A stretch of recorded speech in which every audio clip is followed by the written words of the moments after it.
शिक्षक साथियों, आजकल अपार आईडी पे काम जोरों शोरों से हो रहा है और कुछ का तो भैया आसानी से बन जाता है और कुछ का नहीं बन पाता है।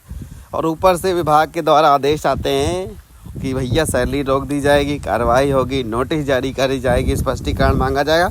बहुत ज़्यादा दबाव आ रहा है, दिमाग काम नहीं कर रहा है कि क्या दिक्कत करे। बार बार हम लोग ट्राई कर रहे हैं, नहीं हो रहा है। तो मैं आपको बताना चाहता हूँ 18 कारण हो सकते हैं कि आपका अपार आईडी जनरेट नहीं हो पा रहा है। तो कोशिश करिए हमने आपकी समस्याओं का समाधान करें।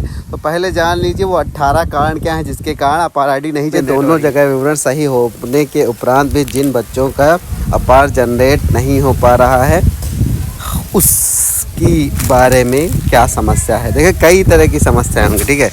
एक, विद्यार्थी का विवरण यूडाइस पोर्टल पर किसी अन्य विद्यालय अथवा विकास खंड में प्रदर्शित या फिर इंपोर्ट ना हो पाने के कारण।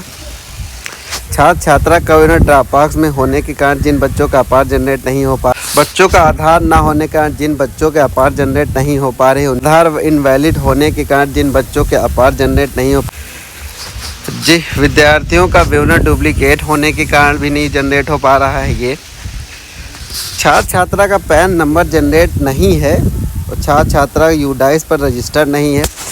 तो ये वो रीज़न और बताते हैं, चलते हैं। तो आठवां है यूडाइस पोर्टल व आधार पर माता पिता के नाम में भिन्नता होने के कारण, ठीक है। आगे, माता पिता अभिभावक द्वारा सहमति पत्र नहीं दिया गया है, ये कारण हो सकता है। नंबर 10, जिन अभिभावकों के एक से अधिक बच्चे हैं एवं उनका एक ही मोबाइल नंबर प्राप्त होता है, ऐसी स्थिति में मोबाइल नंबर डुप्लीकेट होने का अपार आईडी सर्जित ना होने के कारण, ठीक है। तो इसमें आप क्या कर सकते हो, आसानी से दूसरा नंबर यूज़ कर सकते हो। आगे दिखाते हैं आपको, ठीक। एसआर पंजिका और आधार नाम में भिन्नता व सरनेम भिन्नता कारण जिन बच्चों का, ये भी एक कारण हो सकता है कि आधार जनरेट नहीं हो, अपार नहीं जनरेट हो रहा है। एसआर पंजिका व आधार पर नाम में भिन्नता के कारण जिन बच्चों का अपार जनरेट नहीं हो पा रहा, ठीक है। आगे, एसआर पंजिका और आधार में जन्मतिथि भिन्नता के कारण, ये एक कारण हो सकता है। आगे, छात्र छात्रा की कक्षा में भिन्नता के कारण, एक ये कारण भी हो सकता है। आधार व पोर्टल जेंडर में कोड भिन्नता फेल के कारण हो सकता है।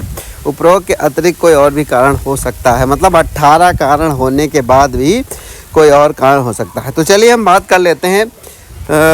जैसे मान लीजिए अगर नाम में भिन्नता है, ठीक है, और गार्जियन का आधार जो है 2 बच्चे पढ़ रहे हो तो उनमें क्या कर सकते हैं। तो अगर 2 बच्चे पढ़ रहे होते हैं तो क्या करते हैं, तो उनका कभी कभी सेम हो जाता है। तो इस कंडीशन में आपको 2 मोबाइल नंबर यूज़ कर लेने हैं, ठीक।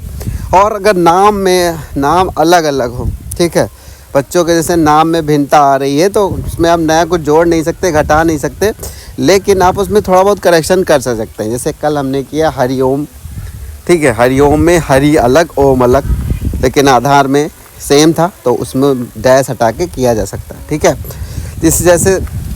जैसे एक नाम है मिस मोहिता, चलिए मैं इस पर एक वीडियो बना दूंगा। फ़िलहाल इनकी वजह से आपके आधार जो है अपार नहीं जनरेट हो पा रहा है। इस पर आपको ध्यान देना होगा क्योंकि बहुत लोगों को तो पता भी नहीं है कि किस कारण से अपार जनरेट नहीं हो पा रहा है। तो ये कारण है।